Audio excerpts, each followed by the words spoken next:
இப்ப எடப்பாடி பழனிசாமி ஸ்டாலினுக்கு தூக்கம் வரவில்லை. உங்கள் கூட்டணியை பார்த்து எடப்பாடி பழனிசாமிக்கு மானம் இருந்தால் மோசம் இருந்தால் நீங்கள் தமிழ்நாட்டுடைய முதலமைச்சர். எடப்பாடி பழனிசாமிக்கு மானம் இருந்தால் மோசம் இருந்தால் நீங்கள் தமிழ்நாட்டுடைய முதலமைச்சர். எடப்பாடி பழனிசாமிக்கு மானம் இருந்தால் மோசம் இருந்தால் நீங்கள் தமிழ்நாட்டுடைய முதலமைச்சர். உங்களுடைய தகுதியை, உங்களுடைய உயரத்தை குறைத்துக் கொள்ளாமல், என்னுடைய உயரத்தை குறைத்துக் கொள்ளாமல் கேட்கிறேன். நாங்கள் கூட்டணியிலே இருந்தவரை எங்கள் கொள்கையை தளர்த்திக் கொள்ளவில்லை அண்ணாவை போல்.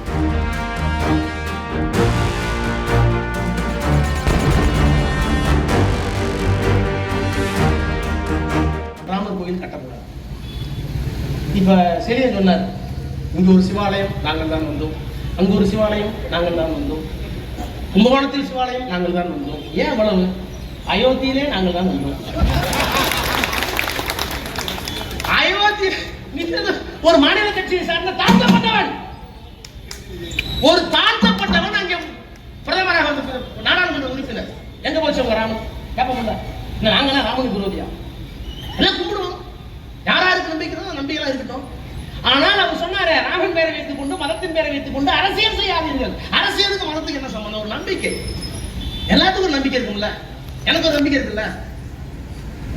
அந்த நம்பிக்கையை யாரும் கூட்டணிக்கல. ஆக இந்த மூன்று பொருளை சொல்லிவிட்டு தான் கூட்டணிக்கு போனோம். நான் இன்னைக்கு கேட்கிறேன், நாங்கள் இருந்த வரை ராமர் கோயில் வரல, நாங்கள் இருந்த வரை காஷ்மீர் பத்திரமா இருந்துச்சு. இப்ப 20 கோடி கொடுத்தாங்களா? அப்போ நாங்கள் வந்தால் காஷ்மீரில் ஒரு குண்டு சத்தம் கேட்காது சொன்னவர் மோடி, நாங்கள் வந்தால் ஒரு வேட்டு சத்தம் கேட்காது சொன்னவர் அமித்ஷா. நாடாளுமன்றத்தில் 28 பேர் போயிட்டானே. இப்ப யாரு வேட்டு சத்தம் வைக்கிறதா? அவங்க வைக்கிறதா? என்ன நாடகம் இது? ஆனா நாங்க என்ன பண்ணோம்? இந்த மூணுலையும் கை வைக்க கூடாது.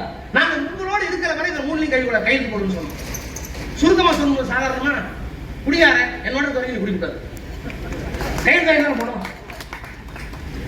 இப்ப நான் என்ன கேட்கிறேன், கலைஞர் பண்ணார்ல, இப்ப எடப்பாடி பழனிசாமி ஸ்டாலினுக்கு தூக்கம் வரவில்லை. உங்கள் கூட்டணியை பார்த்து இவரு தூக்க மாத்திரம் எத்தனை போடுறாரு எனக்கு தான் தெரியும். நான் எடப்பாடி பழனிசாமிக்கு மானம் இருந்தால் மோசம் இருந்தால் நீங்கள் தமிழ்நாட்டுடைய முதலமைச்சர். உங்களுடைய தகுதியை, உங்களுடைய உயரத்தை குறைத்துக் கொள்ளாமல், என்னுடைய உயரத்தை குறைத்துக் கொள்ளாமல் கேட்கிறேன். நாங்கள் கூட்டணியில இருந்தவரை நீங்க உடனே சொல்லுவீங்க, பிஜேபி திமுக கூட்டணி இல்லையா? இருந்தோம். நாங்கள் கூட்டணியிலே இருந்தவரை எங்கள் கொள்கையை தளர்த்திக் கொள்ளவில்லை அண்ணாவை போல். அண்ணா என்ன செய்தாரோ கலைஞர் அதைதான் செய்தார். கூட்டணி வைத்தோம். எவ்வளவு நன்மை நடந்தது.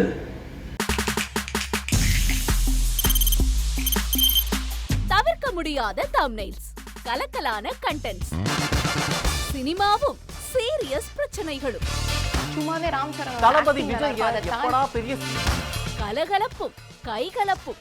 Me too love you. Thank you. அவருக்கு அந்த மாஸ் ஏத்துறது தியேட்டர் தெரிக்குதுனாலே டன் தான்.